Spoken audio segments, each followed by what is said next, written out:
Paz do Senhor a todos. Estamos retornando para darmos continuidade à leitura da Bíblia em ordem cronológica. E hoje, no 282º dia, lendo esta linda história que Deus escreveu para nós, trago para a leitura o livro de Mateus, dos capítulos 8, versículos 1 a 4, capítulo 9, versículo 1 a 17, e capítulo 12, versículos 1 a 21. No livro de Marcos, os capítulos 1, dos versículos 40 a 45, capítulo 2 e capítulo 3, dos versículos 1 a 21. E encerramos em Lucas, capítulo 5, dos versículos 12 a 39 e capítulo 6, dos versículos 1 a 19. A inspiração do dia. Narrativa 1. Sinais miraculosos do Reino de Deus. Narrativa 2. A presença do Reino de Deus. No capítulo 9, destaca o versículo 11. Jesus comendo com pecadores. Temos nos versículos 11 e 12 a regra para nos orientar em nosso contato com os incrédulos. Esse contato não deve ser para buscar de prazer nem para estreita comunhão, mas para mostrar-lhes o caminho da salvação. No versículo 15 destaco: então jejuarão. Fica claro que Jesus esperava que os crentes jejuassem depois da sua partida. Os dias da ausência do noivo são a presente era, que começou no momento da ascensão de Jesus até a sua volta. A igreja espera essa volta do noivo.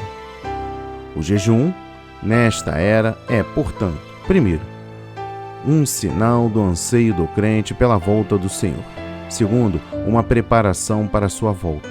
Terceiro, um pesar por sua ausência. Quarto, um sinal de tristeza pelo pecado e decadência do mundo. E por fim, o versículo 17.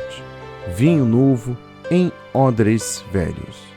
Este versículo é interpretado de várias maneiras pelos comentaristas. Primeiro, o vinho novo era suco fresco de uva.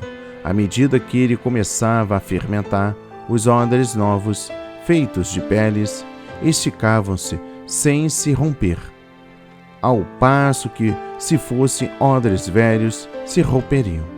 O vinho novo representava o Evangelho como sendo uma mudança fermentadora que as antigas formas do judaísmo não poderiam comportar. Há dúvida sobre este ponto de vista, pois aqueles que estão familiarizados com o processo de fermentação declaram que até mesmo odres bem novos e fortes se romperiam pela ação violenta da fermentação, uma vez lacrados. Uma segunda interpretação entende que a parábola ressalta a importância de se conservar tanto o vinho novo quanto os odres novos. Ponto número 1. O vinho novo era suco fresco de uva, não fermentado, representando a mensagem salvífica original de Jesus e o poder do Espírito Santo demonstrados no dia de Pentecostes. O empenho máximo de Jesus era que o Evangelho original, juntamente com o poder redentor do Espírito Santo, não sofressem qualquer mudança, corrupção ou perda. Esta interpretação tem o amparo da solicitude de Cristo no sentido de que o Evangelho, o vinho novo, não seja alterado pelos ensinamentos, o fermento, dos fariseus e do judaísmo, o fermento como elemento fermentador e modificador da massa. Ponto número 2. Nos tempos antigos, a fim de conservar a doçura do suco por um período adequado de tempo, o povo coava e fervia o suco, engarrafava-o e coletava num lugar fresco. Eram necessários odres novos, porque estariam livres de toda a matéria residual fermentadora, tal como células maduras de levedura.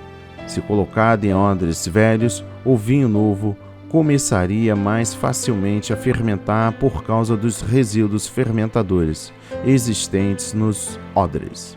A fermentação resultante passaria então a causar a perda tanto do vinho novo quanto os odres, que se rompiam por causa da pressão. Columenta, o grande especialista romano em agricultura do século I d.C., escreveu que, para se conservar o vinho novo, sempre doce, deve-se colocá-lo num vasilhame novo, lacrado. Ainda no versículo 37, vinho novo se conserva. A ênfase de Cristo recai aqui sobre a preservação do vinho novo, pelo tempo que for possível. No capítulo 12, dos versículos 1 a 21, destaca o versículo 1, sábado. O sábado semanal, do grego sábaton, que significa repouso, cessação, era o 7º dia da semana, separado pela lei de Moisés como dia de descanso do trabalho normal, para repouso pessoal e adoração ao Senhor.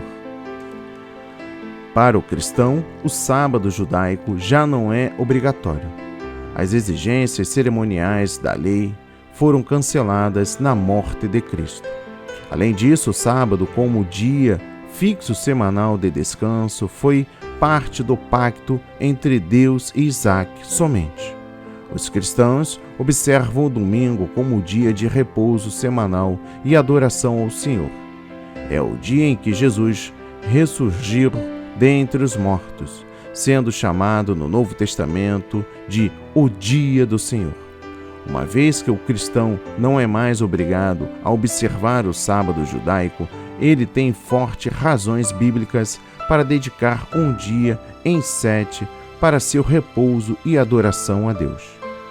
Primeiro, o princípio de um dia sagrado de repouso foi instituído antes da lei judaica, e abençoou Deus e o dia 7º e o santificou. Isso indica que o propósito divino é que um dia em 7 fosse uma fonte de bênção para toda a humanidade e não apenas para a raça judaica. Segundo, o propósito espiritual de um dia de descanso em 7 é benéfico ao cristão. No Antigo Testamento, esse dia era visto como uma cessação do labor e, ao mesmo tempo, um dia dedicado a Deus, um período para se conhecer melhor a Deus e adorá-lo, uma oportunidade para dedicar-se em casa e em público às coisas de Deus. Terceiro, assim como o sábado era um sinal do concerto de Israel como o povo de Deus, o dia de adoração do cristão, o domingo, é um sinal de que este pertence a Cristo. Quarto, Jesus nunca abrogou o princípio de um dia de descanso para o homem. O que ele reprovou foi o absurdo dos líderes judaicos quanto à guarda do sábado. Quinto, Jesus indica que o dia de descanso semanal foi dado por Deus para o bem-estar espiritual e físico do homem. Sexto, nos tempos do Novo Testamento, os cristãos dedicavam um dia especial, o primeiro dia da semana, para adorar a Deus e comemorar a ressurreição de Cristo. No livro de Marcos, trago o capítulo 2. Destaco o versículo 11. Levanta-te, toma o teu leito. Nunca foi propósito de Deus que a humanidade tivesse enfermidade e doença. Essas coisas resultam da pecaminosidade da raça humana e da atividade de Satanás no mundo. Consequentemente, toda a cura através de Cristo é a obra de Deus, invadindo a esfera de Satanás e destruindo a sua obra. No versículo 27, destaco o sábado, feito por causa do homem. O sábado, instituído por Deus, traz implícita a ideia de descanso, uma bênção para o ser humano. O propósito é que todos se abstenham um dia na semana do trabalho diário, a fim de adorar a Deus e buscar comunhão com Ele, para permanecerem fisicamente saudáveis e espiritualmente fortes. Com o advento do cristianismo, o dia do Senhor passou a preencher este objetivo. Aqueles que desprezam o princípio do dia semanal de descanso provocam sua própria ruína. No capítulo 3, destaco os versículos 1 a 21. No versículo 5, destaco com indignação. A indignação de Jesus revela seu repúdio contra toda iniquidade e injustiça. O cristão não deve abrigar ira carnal e injusta. Ele ira-se contra a maldade, à semelhança de Cristo. O crente que sentir indignação contra os pecados da sua geração mostra que está ao lado de Deus contra o mal. No versículo 15, destaco o poder de expulsar demônios. O propósito de Jesus ao vir à terra foi destruir as obras do diabo e libertar os oprimidos por Satanás e pelo pecado. Parte inerente a esse propósito foi o poder e autoridade que ele deu aos seus seguidores para continuarem a sua batalha contra as forças das trevas. Essa verdade é comprovada pelas observações abaixo. Primeiro, está dito que depois de Jesus ter nomeado seus 12 discípulos, deu-lhes poder de expulsar os demônios. Depois de nomear os 70, ele lhes deu poder sobre toda a força do inimigo. Segundo, os discípulos não foram somente enviados a pregar, mas também para manifestar o domínio, o poder e a autoridade do reino de Deus. Ao batalharem contra Satanás, expulsando demônios e curando todos os tipos de doença e enfermidades. Terceiro, Marcos ensina que Jesus, depois da sua ressurreição, reenfatizou aos seus seguidores a missão de pregar o Evangelho e terem autoridade sobre Satanás e os demônios. E por fim, o livro de Lucas. Destaco o capítulo 5 dos versículos 12 a 39. No versículo 16, destaco: ele retirava-se para os desertos e ali orava. Primeiro, Lucas ressalta mais do que os outros evangelhos a prática da oração na vida e na obra de Jesus. Quando o Espírito Santo desceu sobre Jesus no Jordão, ele estava orando. Em certas ocasiões, afastava-se das multidões para orar e passou a noite em oração antes de escolher os 12 apóstolos. Ficou orando em particular antes de fazer uma pergunta importante aos seus discípulos. Por ocasião da sua transfiguração, ele subiu ao monte a orar. Sua transfiguração ocorreu estando ele orando, e estava ele a orar antes de ensinar aos seus discípulos a chamada oração do Senhor. No dia de Getsêmani, ele orava mais intensamente. Na cruz, orou pelos outros, e suas últimas palavras antes de morrer foram uma oração. Está registrado que ele também orou depois da sua ressurreição. Segundo, ao observarmos a vida de Jesus nos outros evangelhos, nota-se que ele orou antes do convite: vinde a mim todos que estáis cansados e oprimidos.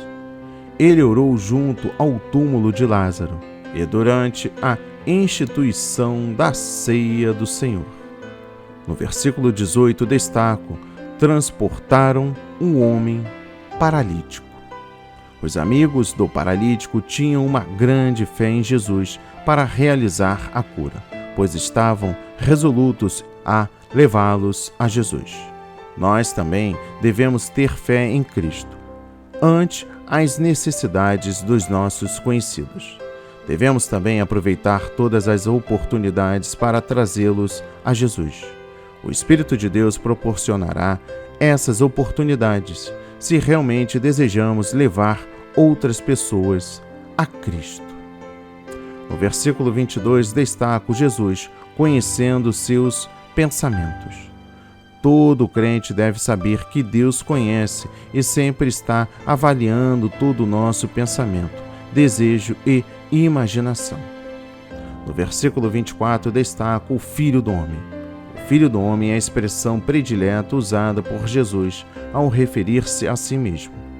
Em Deuteronômio, capítulo 7, versículo 13, parece ser o antecedente no uso de Jesus faz da expressão. Daniel empregou o título para descrever uma pessoa que viu numa visão. alguém como um filho de homem, vindo nas nuvens do céu, e que recebe um domínio eterno. Com este título, Jesus declara a verdade que ele é o Messias, prometido e enviado por Deus. Jesus emprega o termo, primeiro, como substituto do termo eu. Segundo, quando faz declarações importantes. Terceiro, quando prediz sua própria morte na cruz. Quarto, quando fala a respeito da sua ressurreição. Quinto, quando se refere à sua volta em glória à terra. E sexto, quando fala da sua atuação no juízo futuro. E por fim, o versículo 39. Melhor é o velho. O versículo 39 é provavelmente um comentário irônico a respeito dos judeus que rejeitavam o vinho novo do Evangelho e afirmavam que o vinho velho, o judaísmo do século I, era satisfatório. Aqui Cristo dá a entender que aqueles que estão acostumados a beber o vinho fermentado desenvolvem um forte desejo por ele e não querem o vinho não fermentado. Ele reconhece o efeito vicioso e da dependência das bebidas alcoólicas. Não é Jesus, mas aquele que bebe o vinho velho, quem diz melhor é o velho. Primeiro, não podemos interpretar este versículo para fazê-lo dizer que o vinho velho, isto é, o judaísmo, é melhor do que o vinho novo, isto é, o Evangelho de Cristo, pois isso seria uma inversão do significado da parábola. O que Jesus declara aqui é que os fariseus e seus seguidores nem sequer reconhecem os méritos do novo, acham que o velho é bom. Segundo, os fariseus não querem o vinho melhor, recusam a revelação nova e natural da parte de Deus e, contrariamente, procuram somente aquilo que os seres humanos alteraram, isto é, fermentaram.